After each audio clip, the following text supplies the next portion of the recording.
Book of the Cave of Treasures. A history of the patriarchs and the kings, their successes from the creation to the crucifixion of Christ. Translated from a Syriac text of the British Museum, 1927, in the public domain.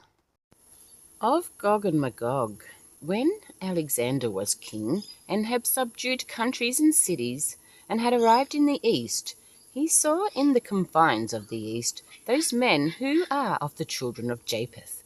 They were more wicked and unclean than all other dwellers in the world, filthy people of hideous appearance, who ate mice and the creeping things of the earth, and snakes and scorpions. But they never buried the bodies of their dead, but ate them. People ignorant of God, and unacquainted with the power of reason, but who lived in this world without understanding, like ravening beasts. When Alexander saw their wickedness, he called God to his aid, and he gathered together and brought them and their wives and children, and made them go in, and shut them up within the confines of the north. This is the gate of the world on the north, and there is no other entrance or exit from the confines of the world from the east to the north. And Alexander prayed to God with tears, and God heard his prayer, and commanded those two lofty mountains, which are called the children of the north, and they drew nigh to one another, until there remained between them about 12 cubits.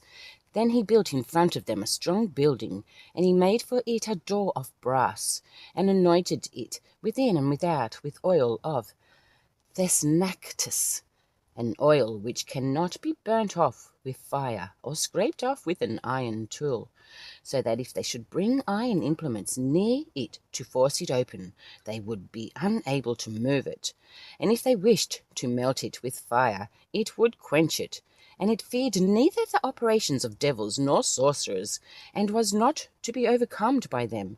Now there were 22 kingdoms imprisoned within the northern gate, and their names are these: Gog, Magog, Nalual, Eshkenaz, Demphaphar, and it goes on.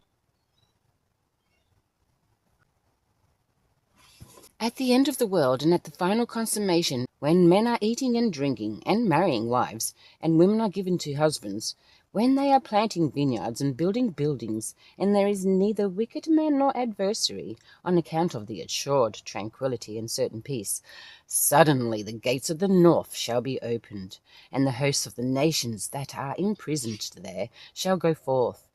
The whole earth shall tremble before them, and men shall flee and take refuge in the mountains, and in caves, and in burial places, and in clefts of the earth, and they shall die of hunger, and there will be none to bury them by reason of the multitude of afflictions which they will make men suffer. They will eat dead dogs and cats. They will give mothers the bodies of their children to cook, and they will eat them before them without shame. They will destroy the earth, and there will be none able to stand before them.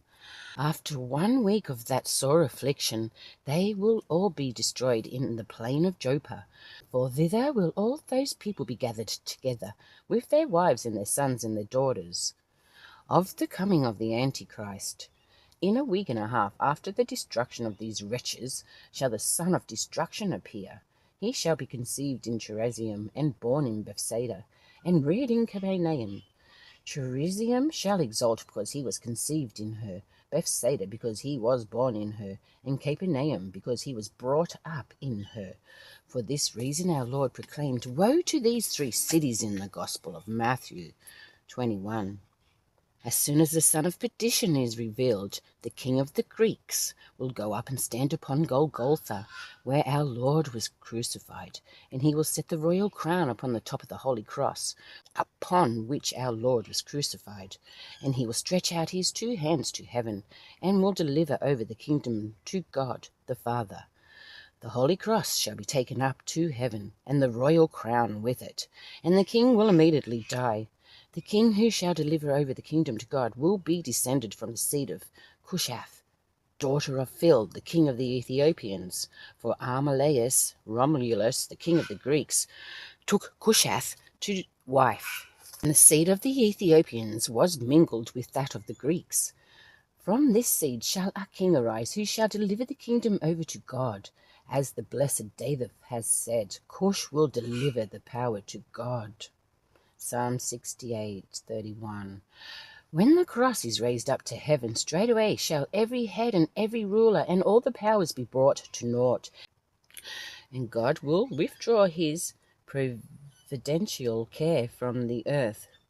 The heavens will be prevented from letting fall rain, and the earth from producing germs and plants, and the earth shall remain like iron through drought, and the heavens like brass. Then will the son of perdition appear, of the seed and of the tribe of Dan, and he will show deluding phantasms, and lead astray the world. For the simple will see the leopards cleansed, and the blind with their eyes opened, the paralytic walking, and the devils cast out. The sun, when he looks upon it, becoming black, the moon, when he commands it, becoming changed, the trees putting forth fruit from their branches, and the earth making roots to grow. He will show deluding phantasms of this kind, but he will not be able to raise the dead. He will go into Jerusalem, and will sit upon a throne in the temple, saying, I am the Christ. And he will be borne aloft by legions of devils, like a king and a lawgiver, naming himself God. I am the fulfillment of the types and the parables. He will put an end to prayers and offerings, as if at his appearance prayers are to be abolished, and men will not need sacrifices and offerings along with him. He becomes a man incarnate by a married woman of the tribe of Dan. When this son of destruction becomes a man, he will be made a dwelling place for devils, and all satanic workings will be perfected in him. There will be gathered together with him all the devils and all the hosts of the Indians. And before all the Indians and before all men, with the mad Jewish nation, believe in him, saying, This is the Christ, the expectation of the world. The time of error of the Antichrist will last 2 years and a half, but others say 3 years and 6 months. And when everyone is standing in despair, then will Elias come from paradise, and convict the deceiver, and turn the heart of the fathers to the children, and the heart of the children to the fathers, and he will encourage and strengthen the heart of the believers. Ptolemy Philadelphus reigned 38 years. In the 3rd or 6th year of his reign, the 5th millennium from the creation of the world ended, the king asked the Jews who were captives in Egypt, and 70 or 72 old men